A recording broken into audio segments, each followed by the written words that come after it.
कहाँ बनता है? तो ये बनता है न्यूक्लियोलस में। ये न्यूक्लियोलस है। क्या बेटा? ये न्यूक्लियोलस।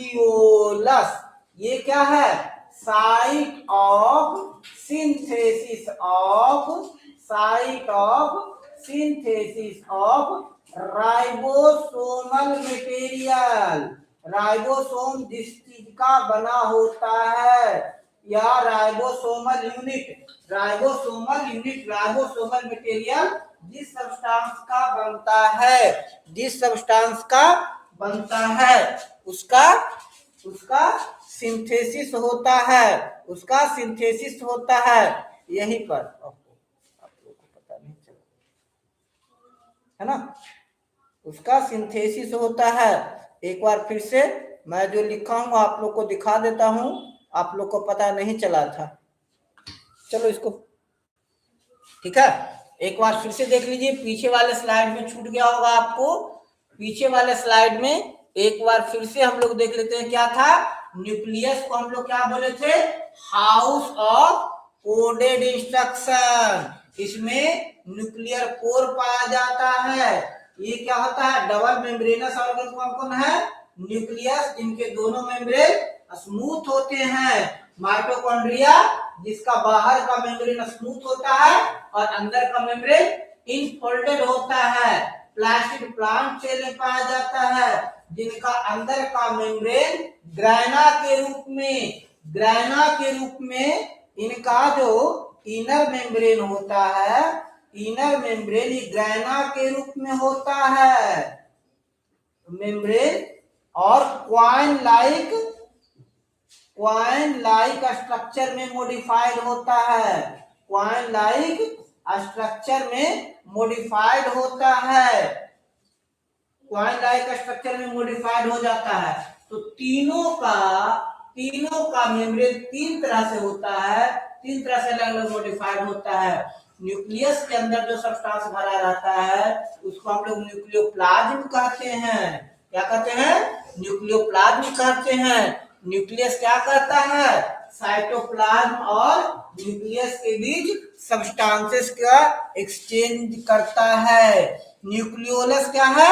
न्यूक्लियस के भीतर, न्यूक्लियस के अंदर डेंस राउंड बॉडी है, जो राइबोसोमल यूनिट को सिंथेसिस करता है।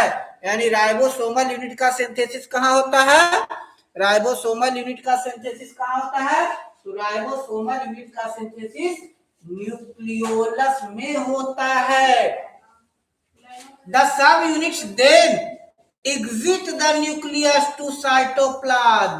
तो जो राइबोसोम का यूनिट है, राइबोसोमल यूनिट है, जो हम देखेंगे न्यूक्लियोलस में बना, और वो यूनिट न्यूक्लियोलस से निकल करके बाहर साइटोप्लाज्म में आ जाता है, जहां पर एक बड़ा और एक छोटा सब यूनिट आपस में असेंबल होता है, और असेंबल होकर के साइटोप्लाज्म में राइबोसोम बनता है। अब यहाँ पर आपसे दो बड़े ही प्यारे क्वेश्चन बन जाते हैं। एमसीक्यू में फिर बताएंगे, पर ध्यान रखिएगा, बहुत प्यारे से क्वेश्चन बनेंगे, बहुत से प्यारे से क्वेश्चन बनाएंगे। Name the cell organelle which is produced or manufactured at two different sites in cell। कौन सा सेल ऑर्गेनल सेल के अंदर दो अलग अलग जगहों पर बनता है? That is ribosome. आपसे पूछ सकता है कि वेयर आर राइबोसोमल सब यूनिट्स मैन्युफैक्चर्ड। राइबोसोमल सब यूनिट कहाँ बनता है? It is in nucleolus। Where are ribosomal subunit assembled? ये assembled कहाँ होता है? It is in cytoplasm। इसीलिए कहते हैं एनसीईआरटी बुक को बहुत अच्छी तरह से डिकोड करने की आवश्यकता है। इसी एनसीईआरटी बुक को लेकर बहुत मोटे मोटे बुक लिखे जा सकते हैं जो आप नहीं पढ़ सकते।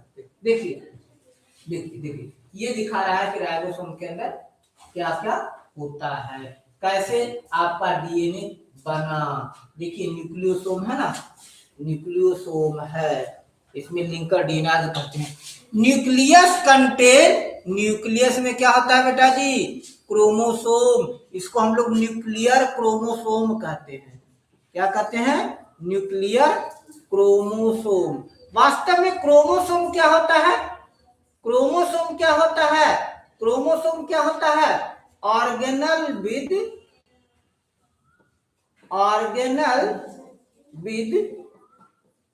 Storage of information. आप कह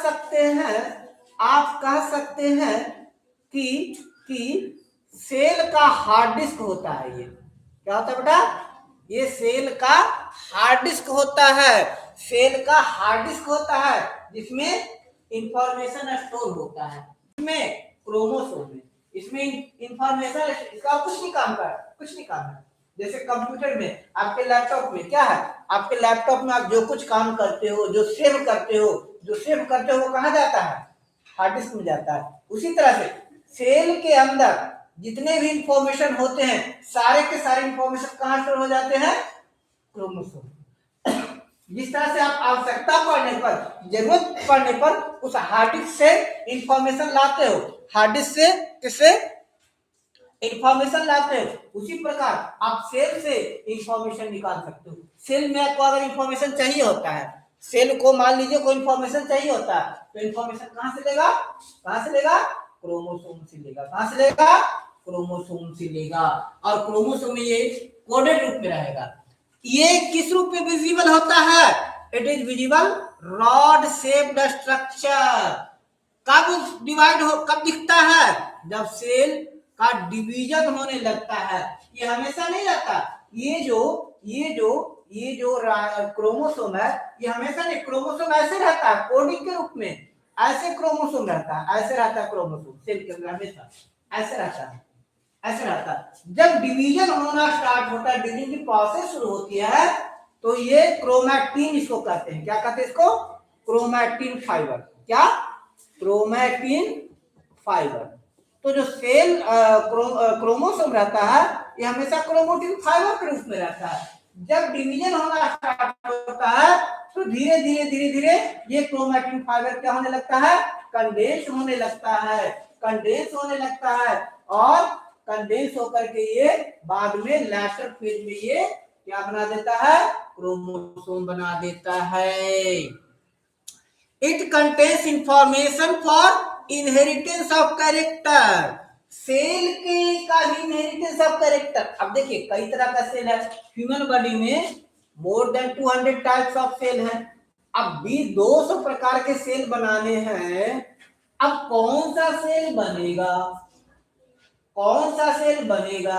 या आप कहिए मान लिया प्रोटीन सिंथेसिस करना है, कौन सा प्रोटीन बनेगा, तो ये डिपेंड करेगा कि इंफॉर्मेशन कहां से आ रहा है। अगर न्यूक्लियर क्रोमोसोम के पास न्यूक्लियस में के बनाने वाले ही इंफॉर्मेशन होंगे। जिस तरह से अलग अलग आज के डेट में हर फील्ड में स्पेशलिस्ट हो गए हैं ना, हर फील्ड में स्पेशलिस्ट हो गए हैं। अब तो धीरे धीरे चल रहा है, एसी कूलर बनाने वाले भी स्पेशलिस्ट हो गए हैं। एक एसी का स्ट्रक्चर है, वो केवल गैस पर कर रहा है, वो रिसर्च लेवल पर हो गया, मैन्युफैक्चरिंग लेवल पर।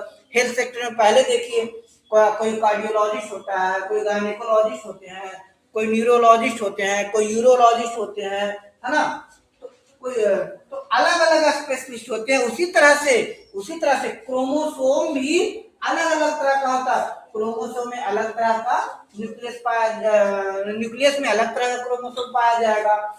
माइटोकॉन्ड्रियल क्रोमोसोम, माइटोकॉन्ड्रिया में अलग तरह का क्रोमोसोम पाया जाएगा, प्लास्टिड में अलग तरह का क्रोमोसोम पाया जाएगा। तो सब में अलग अलग तरह का क्रोमोसोम पाया जाता है।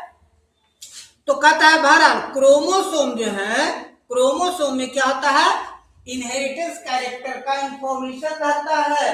कौन सा ऑर्गन कैसे बनेगा, किस सब्सटेंस को हमको, कौन सा ऑर्गेनिक एसिड किसे हमें जमा करना है, किसको कितनी मात्रा में बनाना है। अब मान लीजिए थोड़ा देर के लिए आप मान लीजिए कि हमें राइबोसोम बनाना है। अब राइबोसोम 70S बनाना है, 60S बनाना है, 80S बनाना है, अलग अलग तरह का राइबोसोम होता है और अलग अलग तरह के राइबोसोम की अलग अलग सब यूनिट होती है। तो अब जिस टाइप का राइबोसोम बनाना होता है वो सब यूनिट बना करके कौन देगा, कौन देगा, न्यूक्लियोलस। और वो कौन सा सब यूनिट बनाना है, कौन सा सब यूनिट बनाना है, ये कौन बताएगा उसको, न्यूक्लियर क्रोमोसोम। अब ये क्या करता है, पेरेंट से ऑफ स्प्रिंग या नेक्स्ट जनरेशन तक ये क्या क्या कैरेक्टर इनहेरिट कर रहा है, किस रूप में कैरेक्टर ट्रांसफर करता है, तो ये डीएनए के रूप में, D oxy ribose nucleic acid में। मोस्ट ऑफ द ऑर्गेनिज्म का इनहेरिटेंस मटेरियल डीएनए होता है, बट जो वायरस होता है, वायरस, वायराइड, इन सब का जेनेटिक मटेरियल क्या होता है, आरएनए होता है। मोस्ट ऑफ द ऑर्गेनिज्म का जेनेटिक मटेरियल डीएनए होता है, यानी डीएनए कैरेक्टर्स को, इंफॉर्मेशन को एक जनरेशन से दूसरे जनरेशन तक ट्रांसफर करता है, लेकिन कुछ में यूकैरियोट्स में आरएनए काम करता है। Chromosomes are composed of DNA.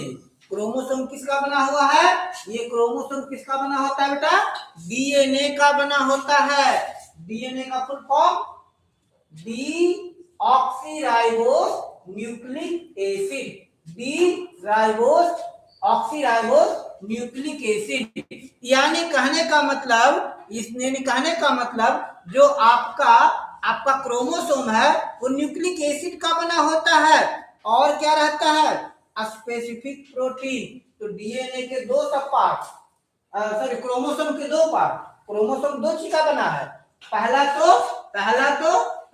क्या है, पहला क्या है बेटा, डीएनए, और दूसरा protein. DNA molecule contain genetic information, इसीलिए आप सुने होंगे पैटर्निटी टेस्ट जब होना होता है, पैटर्निटी टेस्ट मतलब क्या हो गया कि कोई बच्चा है कल के डेट में आराध्या के माता पिता कहें कि भाई तू मेरी बेटी नहीं है, आराध्या का नहीं पापा मैं तो क्योंकि बेटी ना तू मेरी बेटी नहीं है, पता नहीं तू कहां से क्या गई मेरी। अब कौन सच बोल रहा है, आराध्या सच बोल रही है कि आराध्या के पापा सच बोल रहे हैं, ये पता कैसे चलेगा, तो ये पता चलेगा फिर डीएनए टेस्ट में। आराध्या कोर्ट में जाएगी, केस करेगी अपनी की बेटी हूं और ये हमें अपनी बेटी नहीं मान रहे हैं, तो कोर्ट कहेगी इनका डीएनए टेस्ट कराओ जी, क्या डीएनए टेस्ट कराओ जी, दोनों का डीएनए सैंपल, तीनों का डीएनए सैंपल लिया जाएगा, आराध्या की मम्मी की भी, आराध्या के पापा की भी, और उनकी टेस्टिंग होगी। क्या होगा, अगर बेटी होंगी तो डीएनए मैच कर जाएगा, फिर कोर्ट इनके मम्मी पापा को फटकार लगाएगी, आप झूठ बोलते हैं, अपनी बेटी को कहते मेरी बेटी नहीं है, रखिए चुपचाप। तो ये डीएनए बड़े काम का चीज है, और डीएनए का आराध्या का डीएनए हमसे मैच नहीं करेगा, आराध्या का डीएनए हमसे मैच नहीं करेगा, नहीं कर सकता है, ठीक है। ईसा का डीएनए हमसे मैच नहीं करेगा, ईसा का डीएनए ईसा के पापा मम्मी से ही मैच करेगा पूरी तरह से। इवन आफ्टर ईसा का डीएनए ईसा के भाई से भी पूरी तरह से मैच नहीं करेगा, ईसा का डीएनए ओम से भी नहीं पूरी तरह मैच करेगा, नहीं, वो सिर्फ किससे मैच करता है डीएनए, माता पिता का अपने संतान से। हाँ, ओम का डीएनए फिर ओम के मम्मी पापा से मैच कर जाएगा। तो माता पिता का डीएनए अपने संतान से ही मैच करेगा, एक ही माता पिता के दो संतान का डीएनए मैच नहीं कर सकता, डीएनए मैच नहीं कर सकता। अच्छा, आगे करता है, functional segment of DNA is called gene.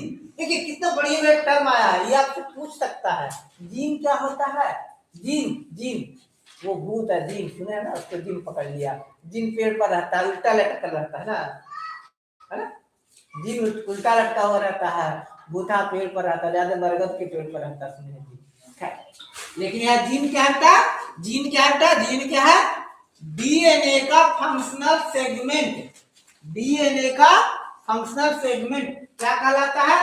Gene. ये देखिए डीएनए है ना, ये डीएनए है, ये डीएनए है, ये डीएनए है। इसका फंक्शनल सेगमेंट क्या होता है? जीन होता है।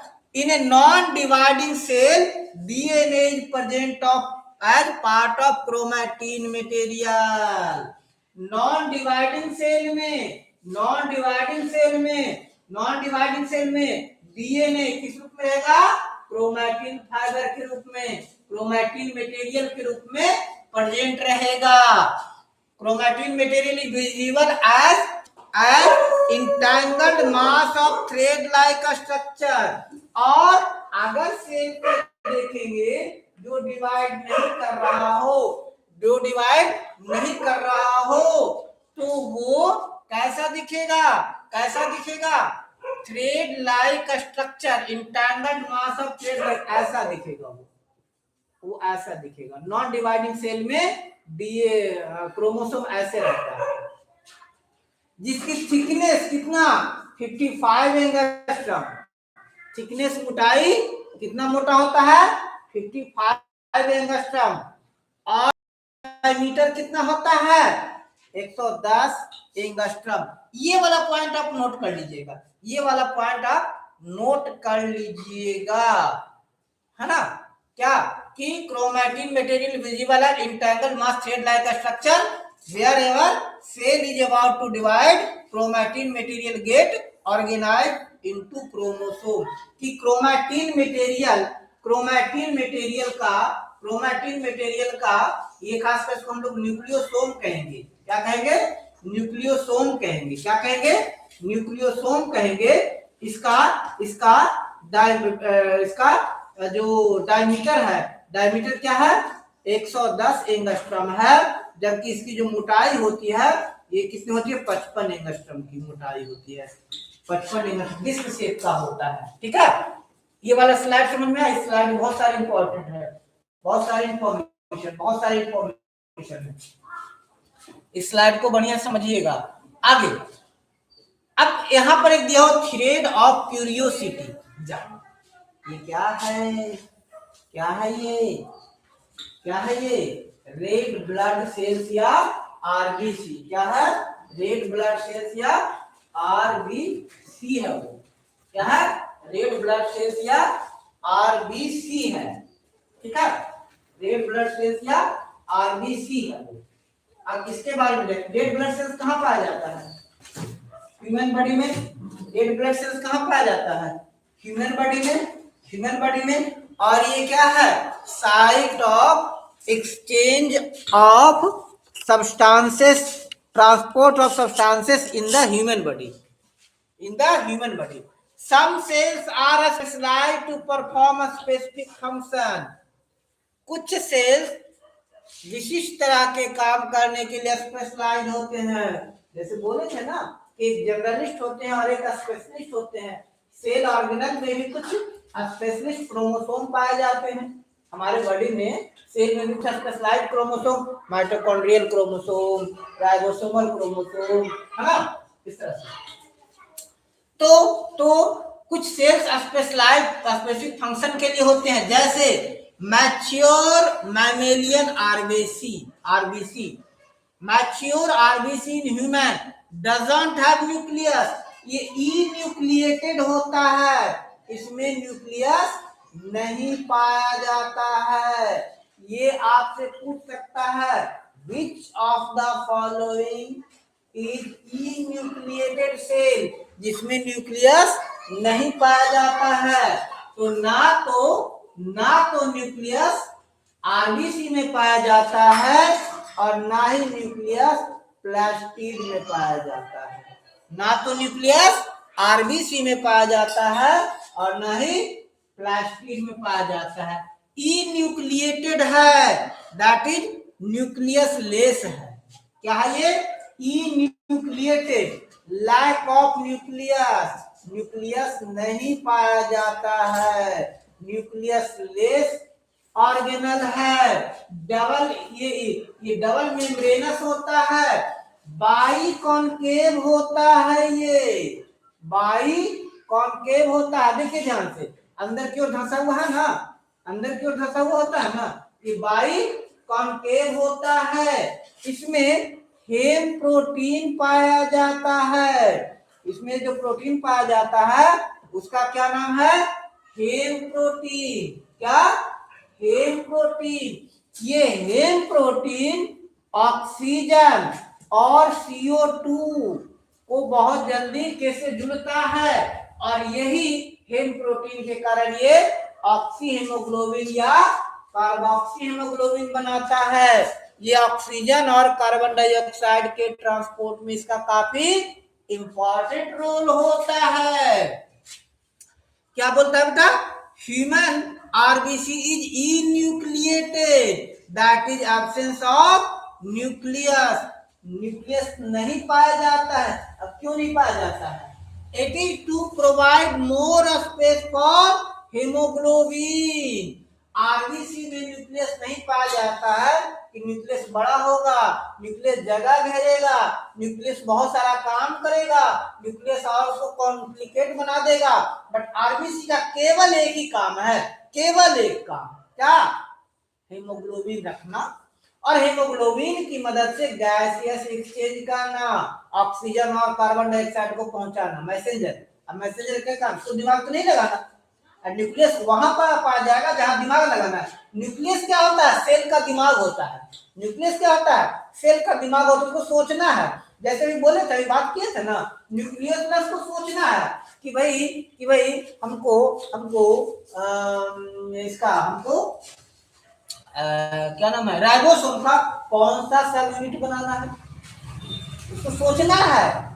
तो न्यूक्लियस उस सेल ऑर्गेनेल में पाया जाएगा जिसको सोचना है, हमको डिवाइड होना है कि नहीं होना है, कितनी बार डिवाइड होना है, 2 बार डिवाइड होना है, 4 बार डिवाइड होना, 8 बार डिवाइड होना। आरबीसी को इसको कुछ नहीं सोचना, आरबीसी को कुछ सोचना ही नहीं है। आरबीसी का बस एक काम है, बातें रहने, उसको धक्का दिया बाहर, अपने से चलना भी नहीं है। अब इसमें क्या है? हेम प्रोटीन है। अब हेम प्रोटीन क्या होता है? ऑक्सीजन का लवर होता है और कार्बन डाइऑक्साइड का लवर होता है। हेम प्रोटीन का दो दोस्त, ऑक्सीजन और कार्बन डाइऑक्साइड।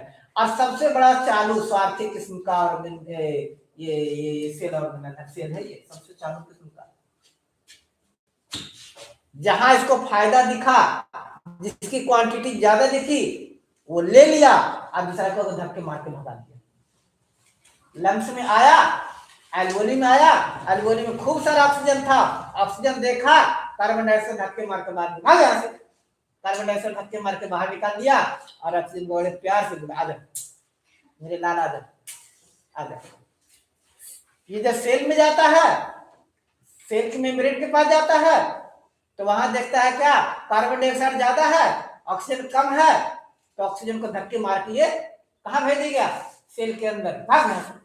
और कार्बन डाइऑक्साइड, आजा मेरे लाल, आजा आजा आजा। तो सबसे सेल्फिश कौन है? इसके अंदर पाए जाने वाले है। बेचारा आरबीसी की गलती नहीं है, इसके साथ ही वैसा है। इसी कारण हम लोग the selfish cell of the body, body का सबसे स्वार्थी सेल कौन सा? हेमोग्लोबिन, सब RBC, red blood cell. It allow to transport larger amount of oxygen, ठीक है, to all cells of the body. Since they lack nucleus, they cannot repair or divide. और ये रिपेयर भी नहीं कर सकता है, ये रिपेयर नहीं कर सकता। एक बार डैमेज हो गया तो उसकी कहानी खत्म। अगर एक बार डैमेज हो गया तो कहानी खत्म। और सेल अपने आप को कुछ लेवल तक रिपेयर कर सकता है, बट हेमोग्लोबिन रिपेयर नहीं कर सकता है। एज ए रिजल्ट इसका लाइफ स्पैन शॉर्ट होता है, लगभग 120 दिन तक जिंदा रहता है। स्वार्थी लोग ज्यादा नहीं रहते, ज्यादा दिन तक नहीं रहते। स्वार्थी लोग ज्यादा दिन तक जिंदा नहीं, ये दूसरे पर डिपेंड है ना, ये दूसरे पर डिपेंड है ना। ये कोई धक्का मारेगा तो चलेगा, है ना। हेमोग्लोबिन जब चाहेगा ऑक्सीजन लेगा और जब चाहेगा कार्बन डाइऑक्साइड लेगा, जब चाहेगा कार्बन डाइऑक्साइड को धक्का मार के बाहर करेगा, जब चाहेगा ऑक्सीजन को धक्का मार के बाहर करेगा। इसके कारण ये रिपेयर नहीं कर सकता है, डिवाइड नहीं हो सकता, इसीलिए इसका लाइफ स्पैन फिक्स है 120 दिन तक। कितना? 120 दिन इसका लाइफ स्पैन है। अब इसमें अलग से पॉइंट डाला हुआ है, प्रोकैरियोटिक सेल, ये हम पढ़े थे, इसमें क्या होता है, न्यूक्लियस नहीं होता है, इसका डीएनए, प्रोकैरियोटिक का डीएनए किस रूप में रहता है, सिंगल सर्कुलर मॉलिक्यूल के रूप में, यानी प्रोकैरियोटिक में सर्कुलर डीएनए पाया जाता है। कौन सा DNA, circular DNA. Circular DNA कहां पाया जाता है, प्रोकैरियोटिक सेल में, किसमें, प्रोकैरियोटिक सेल में। जबकि जबकि जबकि rod shaped DNA, rod shaped DNA, rod shaped DNA किसमें पाया जाता है, यूकैरियोटिक सेल में। किसमें, यूकैरियोटिक सेल में रॉड शेप्ड डीएनए, और प्रोकैरियोटिक में सर्कुलर डीएनए। ठीक है, as a single circular molecule associated with a specific protein, region containing genetic material is nucleoid। Prokaryotic में, प्रोकैरियोटिक का जेनेटिक मटेरियल कहां होता है, न्यूक्लियोइड में। क्या, न्यूक्लियोइड में, site of genetic material, site of genetic material, genetic material. Eukaryotic का genetic material कहां पाया जाता है बेटा, न्यूक्लियोइड में। प्रोकैरियोटिक का जेनेटिक मटेरियल कहां पाया जाता है, न्यूक्लियस में या न्यूक्लियोइड में, है ना, न्यूक्लियोइड कहते हैं, न्यूक्लियोलस में। इसमें न्यूक्लियोलस में, यूकैरियोटिक का जेनेटिक मटेरियल डीएनए न्यूक्लियोलस में, और प्रोकैरियोटिक का न्यूक्लियोइड, है ना, containing genetic material is nucleoid genetic material रखता है। ठीक है बेटा, चलिए आगे बढ़ते हैं। अब है प्रोटीन फैक्ट्री, कौन, राइबोसोम। राइबोसोम जो अटैच है ना, इंडो ईआर से अटैच रहता है। Ribosomes are tiny structure present in either freely in cytoplasm और attached with endoplasmic reticulum. Ribosome cell में दो जगह पाया जाता है, या तो वह तैरता रहेगा साइटोप्लाज्म में, या फिर एंडोप्लाज्मिक रेटिकुलम से जुड़ा हुआ रहेगा। ये क्या है, it is a site of protein synthesis. ये देखिए राइबोसोम है ना, ribosome is cytoplasmic structure, this is minute square shaped composed of protein and ribonucleic acid. Ribosome में दो सब्सटेंस है, राइबोसोम का दो कंपोनेंट, राइबोसोम का दो कंपोनेंट, कौन कौन, nucleic acid and protein, nucleic acid and protein. देखिए प्रोटीन फैक्ट्री है, दो सब यूनिट है, दो सब यूनिट है, दो सब यूनिट है। देखिए देखिए देखिए देखिए देखिए क्या हो रहा है, यहाँ से देखिए प्रोटीन एमिनो एसिड जा रहा है ना, लार्ज सब यूनिट हो गया, ये स्मॉल सब यूनिट है ना। यहाँ से मैसेंजर आरएनए, मैसेंजर आरएनए जा रहा है मैसेज लेकर, मैसेंजर आरएनए मैसेज लेकर जा रहा है कि कौन सा प्रोटीन बनाना है। एमिनो एसिड आया, एमिनो एसिड इन किया, और यहाँ वो मैन्युफैक्चर हुआ ए साइट और पी साइट में, और यहाँ से वो निकल गया प्रोटीन। क्या निकल गया, प्रोटीन निकल गया, और फिर अपना मैसेंजर आरएनए अपना मैसेज दे दिया। तो मैसेंजर आरएनए मैसेज लेता है, चाहे न्यूक्लियस से ले या कहीं और से ले, वहां से ले करके और उसके लिए क्या बना देता है, स्पेसिफिक प्रोटीन बना लेता है। देखो कितना बढ़िया मशीन की तरह काम करता है, इससे पहले भी हम लोग समझे थे। ठीक है, चलिए आज शाम की क्लास में एंडोप्लाज्मिक रेटिकुलम हम और आगे एक्सप्लेन करेंगे। ठीक है, endoplasmic reticulum, Golgi body, mitochondria शाम के क्लास में करेंगे। राइट, आज के लिए अभी के लिए इतना ही। That's all, thank you. छोटा सा ही क्लास के, क्योंकि अभी देखते हैं